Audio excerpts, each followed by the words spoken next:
What's up, everyone? It's day 11 of phase 2 of the Live Hard program.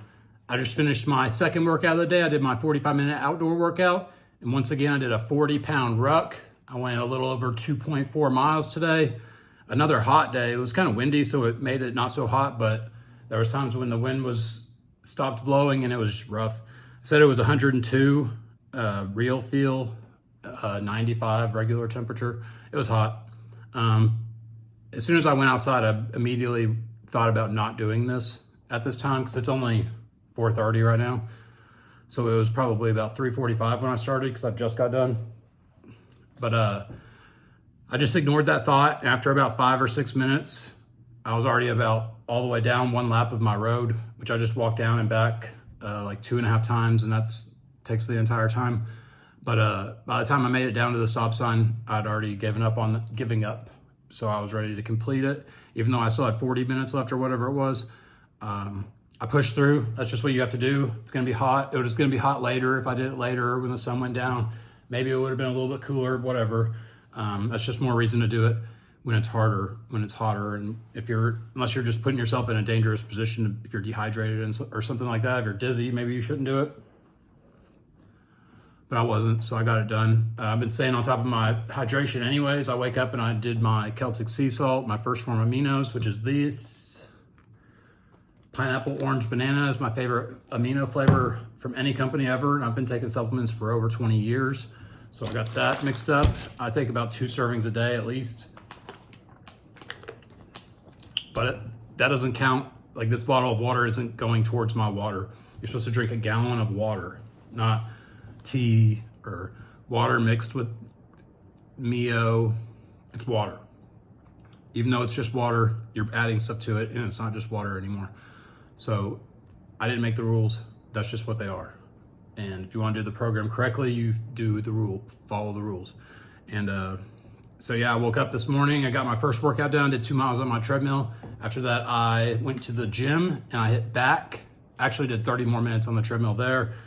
And then I did back and some biceps. After that, I came home, did some things around my house. Not really much. I'm kind of just chilling. I have work. I have to leave again for work tomorrow. Stupid.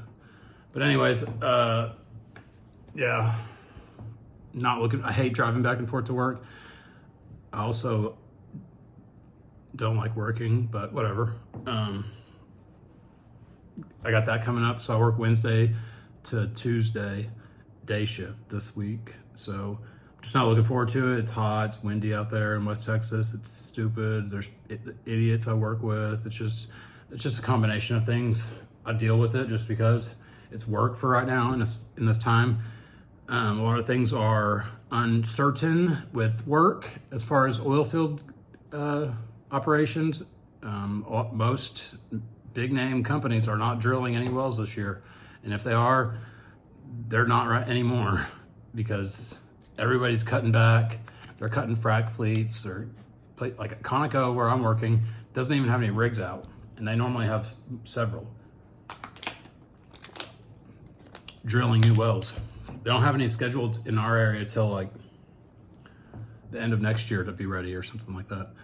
I don't know. It's usually something that happens in this 4th year of things, if you know what I mean.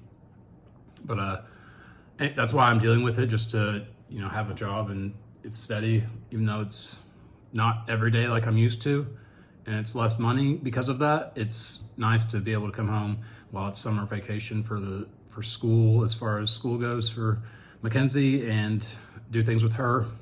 Whenever school starts back up, I'll probably go back to doing the job-to-job schedule where I'll work maybe a month or 2 and then have a week or 2 or a month off or whatever it is. This has been all right. I've been doing this for 4 months, but I don't know. I guess I'll just get ready to do something different after doing something for that long. I've been doing this job now for like 5.5 years, and it's always been consistently different. And I wasn't always around the same people for extended periods of time, about this long, or maybe 6 months. as long as I've had to be around the exact same people. I'm used to going into these jobs for different companies, and it's like a whole different people each time. It's usually only like 3 or 4 people that I'm around anyways, but this job is just like a bunch of people, and it's, I don't know, some of them are all right, and some of them should not even have a job working there because they literally do not do anything. And they even do worse than that. They like disregard things that are going to set up the next shift for failure and shut-ins and safety.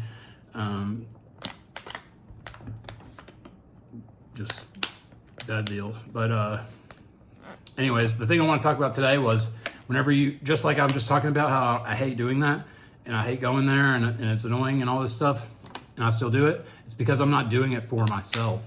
And that's what I wanted to talk about today. I didn't really plan that to lead into it, but it worked. If I was doing it for myself, I would have already quit. I would have found something different to do. Maybe that didn't necessarily pay as well or whatever, just different.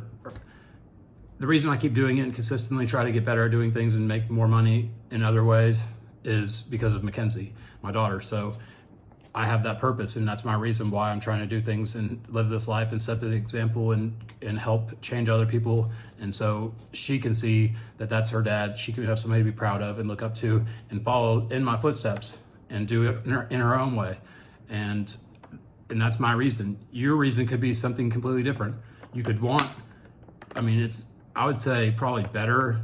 You're gonna so if you're doing things for just yourself, you're going to be able to talk yourself out of doing things because you know exactly what to tell yourself to get yourself to not do something and feel okay by not doing it. Also, you convinced yourself, you justified it, you're fine with it. You talked yourself out of it. But whenever you have a reason that's bigger than yourself, how are you going to talk yourself out of it then? It's always going to come back and it's going to basically haunt you, so to speak, of you're quitting or you're not holding the standard, you're falling short. And that reason, whatever your reason is, what I was going to say a second ago was I would say your reason is going to be more motivating if it's a human, I would say, compared to like you want a Lamborghini. Maybe I'm wrong. Maybe if you don't have family and you never wanted family or whatever it is, you want the Lamborghini and you're going to do whatever it takes to get it, then I guess that could happen. But I would think that having that emotional attachment to somebody specifically, whether it's your spouse or your family or your parents or whoever it is, that's going to drive you more. But I could be wrong. But I know for me, that's what it is. So if you need to examine your reality and maybe reevaluate what things are important in your life that you're putting aside that you should be doing, find your purpose and figure out what it is and don't let anything get in the way of that. There's been times where, I'll just say it, there was a relationship I was in where the person wanted to be like the equal to my daughter in my life, which wouldn't be the case anyways, but it was just it was just like I felt it was like a test. Somebody trying to get in the way of things because they didn't want to be like looked past or have somebody put above. I don't know. It was just a toxic situation, and I got out of it, luckily, and stayed out of it. But that's just an example of something that can try to derail your motivation, and it could be. I think that's probably usually what it is. It's a woman, or if you're a woman, if it's a man, it's another person, it's a relationship. It's somebody gets in your way, and a bad relationship with somebody can throw back 5 years of your life. You can, even if you're only with that person 2 years, you might spend 3 years like fixing yourself from it. So you got to be aware of those kind of things that can get in your way. But if you have the right motivation with the purpose that you have for yourself and the drive to do whatever it is that your goals are, you're going to succeed. That's just what it is. And it's going to be a lot more beneficial to you if you have something that you're working towards greater than yourself, and go after it that way. So that's all I had for today. I'm gonna read, take a shower, and get my picture done, and then I'll be done for the day. I still have, I think, 2 more bottles of water. No, I know I do because I have them sitting right there. But anyways, yeah, I'll be back tomorrow for day 12. Peace.